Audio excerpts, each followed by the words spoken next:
TAG Heuer just released 3 new Monaco special editions, and while each has its charm, together they highlight the core problem that TAG faces today, and I think there's a simple way we can fix that. Let's get into it. This is Doug's Watches, the Thinking Watch channel. If you like to go beyond the watch dial like me, do make sure to like and subscribe. So if you're an F1 fan, you'll know it's Monaco Grand Prix time, and right on cue, TAG has dropped a trio of new Monacos to celebrate the race and the watch that bears the Principality's name. As we've come to expect with these Grand Prix releases, all 3 are limited editions. One's inspired by an old Heuer stopwatch, another is a bold avant-garde titanium design, and the last wears the iconic Gulf livery, just like the one on Steve McQueen's car and jacket in the film Le Mans, where he famously wore the Monaco. Now McQueen's a TAG icon, sure, but interestingly he was also a Rolex guy known for wearing a Submariner reference 5512, but that's a story for another day.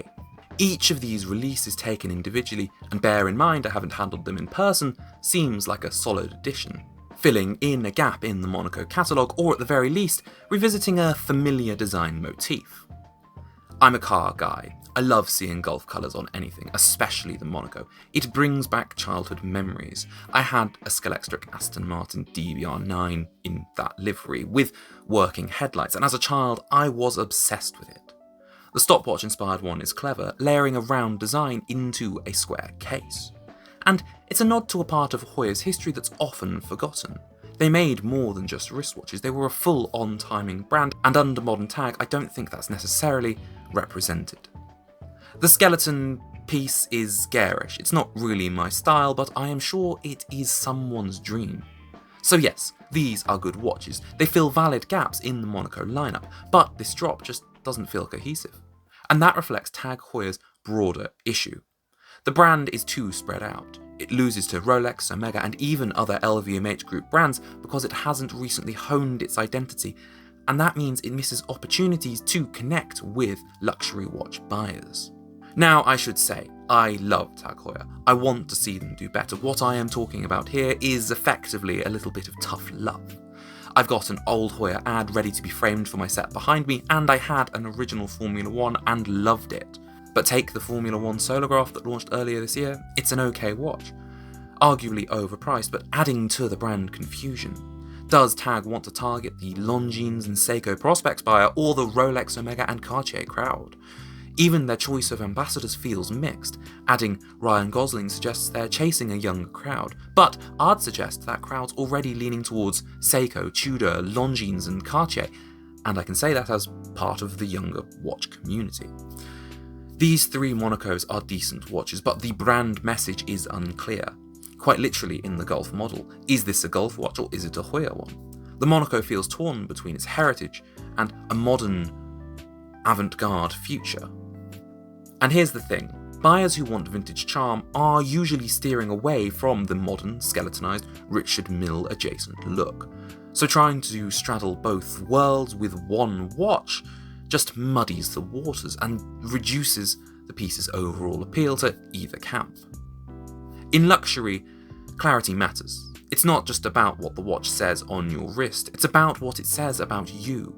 If the message is fuzzy, buyers will look elsewhere. And I think TAG's fix is sitting right in front of them, on the dial of their watches. Back in the 90s when the Carrera was reissued, they dropped TAG from the dial altogether, leaving just Heuer. They've done the same on these recent heritage pieces. This isn't a TAG Heuer, it is a Heuer. So why not go further? What if they leant into this split, keep Heuer for the heritage-driven, vintage-inspired watches, drop it from the bold, high-tech skeleton stuff? Let that be TAG in and of itself. With so many people already calling the brand just TAG, the recognition is there now, and this might work in a way that it wouldn't have in 1985 or even in 2000.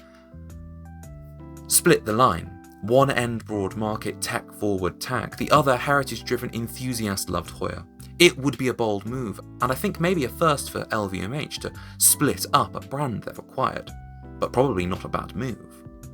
I'm not sure where the Formula 1 Solograph fits into this vision. Maybe it should, maybe it shouldn't. Maybe the Solograph should represent TAG as a whole, the vintage pieces be under the name Heuer, and the modern looking stuff, well, that could be from the other LVMH group brand, Zenith. A set of 3 full racing brands at different price points targeting different types of buyers with different tastes. It makes sense. At various points in history, Heuer was the cool watch, cooler than Rolex. But now it's adrift, and if TAG wants to rise in the Morgan Stanley watch reports again, it needs to sharpen up.